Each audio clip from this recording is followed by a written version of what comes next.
Halo semua, salam sejahtera Malaysia. Selamat datang ke channel Fels Lifestyle.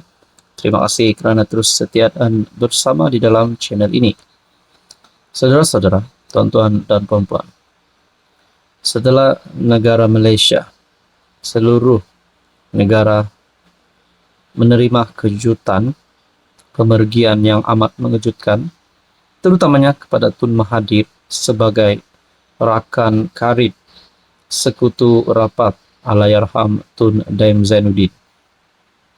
Kematian yang amat mengejutkan seluruh rakyat Malaysia. Saudara-saudara, berkaitan dengan ini, ada yang tertanya-tanya. Berkaitan dengan kenyataan Tun Mahathir selepas perginya Allahyarham Daim Zainuddin, ada yang kata Mahathir fitnah. Akhirnya, saudara-saudara, dalam satu perkongsian daripada Malaysia Kini yang terkini bertarikh 18 November, Daim tak simpan dendam, kata keluarga. Antara persoalan yang amat menarik perhatian netizen dan seluruh rakyat Malaysia adalah bagaimana dengan siasatan yang dijalankan. Bagaimana dengan kes mahkamah Allahyarham dan juga isteri, yaitu Naimah Khalid. Adakah keputusan ataupun kes mahkamah dibatalkan, siasatan dibatalkan, dihentikan? Setakat ini belum ada lagi berita yang mengesahkan siasatan ataupun kes mahkamah itu diberhentikan. Nah, ini perkongsian daripada Malaysia Kini kepada mereka yang menolak usahanya. Bekas Menteri Kewangan Allahyarham Daim Zainuddin tidak menyimpan dendam, kata keluarganya. Sudah pasti seluruh keluarga Allahyarham masih lagi terima kejutan dan masih lagi berasa sedih, terutamanya kepada isteri Allahyarham Naimah Khalid.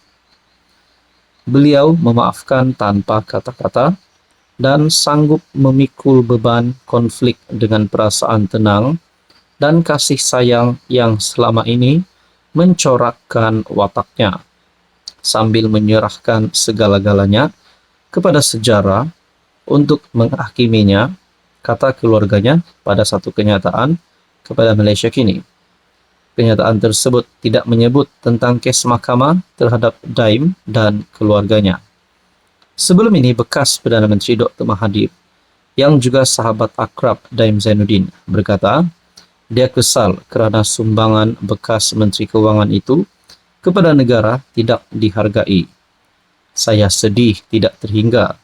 Sepatutnya dia disanjung kerana sumbangannya kepada perjuangan. Tetapi di akhir hayatnya, dia diherdik tanpa sebab kerana dendam. Inikah balasan yang menimpa kerana dendam, kata Mahathir. Sementara itu, keluarga Daim menzahirkan ucapan terima kasih kepada mereka yang memberikan penghormatan terakhir kepada Allahyarham. Sebelum ini, PMX juga ada menzahirkan rasa duka citanya dengan pemergian bekas Menteri Kewangan tersebut. Saudara-saudara, apa komen Anda? Hai, hello, salam sejahtera Malaysia. Selamat datang ke channel Fels Lifestyle. Tuan-tuan dan puan-puan yang saya amat hormati semua. Rupanya masih lagi hangat tentang 5 wakil rakyat Parti Pembangkang. Sebelum ini kita mendengar ada wakil rakyat, ahli parlimen, ahli Dewan Undangan Negeri daripada kepimpinan Pembangkang yang telah berpaling tada menyatakan sokongan terhadap Anwar Ibrahim. Nah, ini adalah daripada Parti Bersatu, pimpinan pengerusi Perikatan Nasional sendiri, Tan Sri Muhyiddin Yassin, sebagai presiden parti tersebut. Ini adalah perkembangan terkini. Bersatu kini guna mahkamah untuk kosongkan 5 kerusi parlimen. Bersatu kini beralih langkah dengan menggunakan saluran mahkamah sivil untuk mengosongkan 5 kerusi parlimen selepas penyandangnya yang bertanding dan menang dalam PRU lalu memberikan sokongan kepada kerajaan perpaduan. Difailkan di Mahkamah Tinggi KL pada 15 November, saman pemula itu menyasarkan keputusan Speaker Dewan Rakyat Johari Abdul yang sebelum ini membenarkan 5 bekas anggota Bersatu mengekalkan kerusi mereka.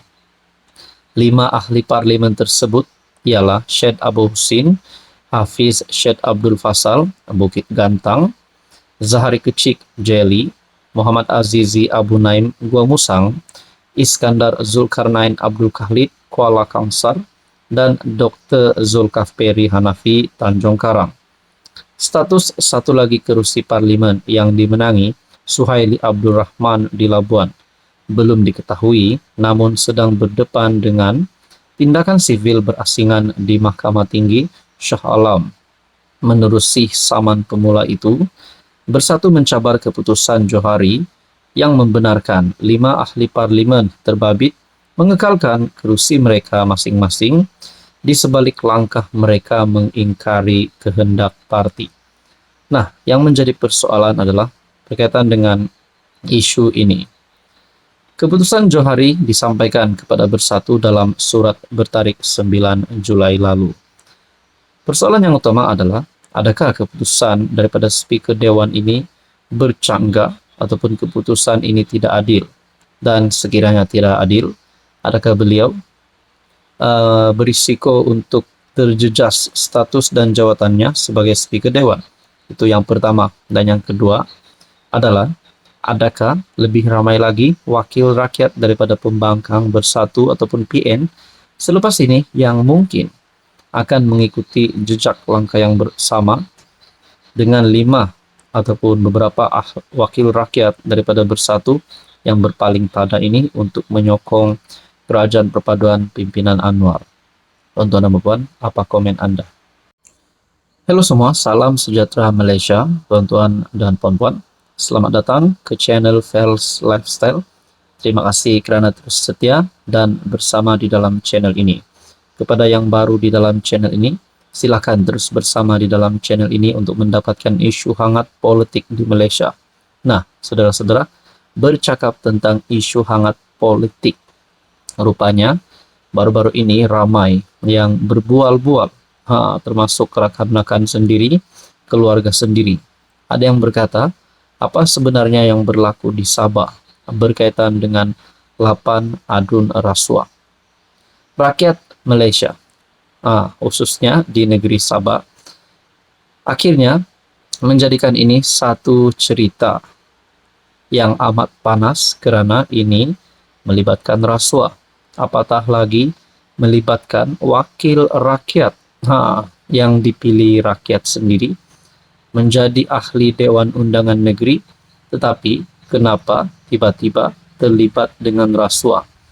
Sudah pasti rakyat Malaysia, khususnya di negeri Sabah, mahu mengetahui apa sebenarnya yang berlaku. Dan kalau benar, mana-mana wakil rakyat yang terlibat dengan rasuah ini berkaitan dengan kes skandal rasuah di Sabah yang berlaku pada masa kini, sudah pasti rakyat di negeri Sabah mempunyai banyak pandangan, banyak komen. Nah, salah satu komen yang telah diletakkan di dalam channel ini melalui video adun bincang rasuah, melalui ulasan daripada channel ini. Ada yang kata, patutlah pampasan kami tak bayar. Rupanya tak ada duit sudah. Di komen yang kedua pula berkata, tangkap dan lucutkan jawatan serta merta mana-mana YB dan menteri-menteri terlibat rasuah. Komen yang ketiga pula berkata, tidak ada yang melemahkan, bubar saja Dun Sabah. Dan komen yang seterusnya berkata, tangkap saja kalau ada rasuah. Saya nak highlight di sini adalah berkaitan dengan jawatan bagi ahli Dewan Undangan Negeri ini yang disebut ramai, dan juga bagi jawatan-jawatan mereka sebagai menteri, dan apa juga jawatan mereka di dalam kepimpinan politik di Malaysia. Adakah mereka berisiko untuk ditangkap, mereka berisiko untuk hilang jawatan dan sebagainya. Dan yang paling utama adalah, mungkinkah Ketua Menteri Sabah dan Timbalan Ketua Menteri Sabah ataupun mana-mana kepimpinan tertinggi Kabinet Kerajaan Negeri Sabah yang terlibat dengan rasuah ini, kalau memang benar mereka terlibat, patutkah mereka ditangkap ataupun dilucutkan jawatan mereka? Apa komen Anda?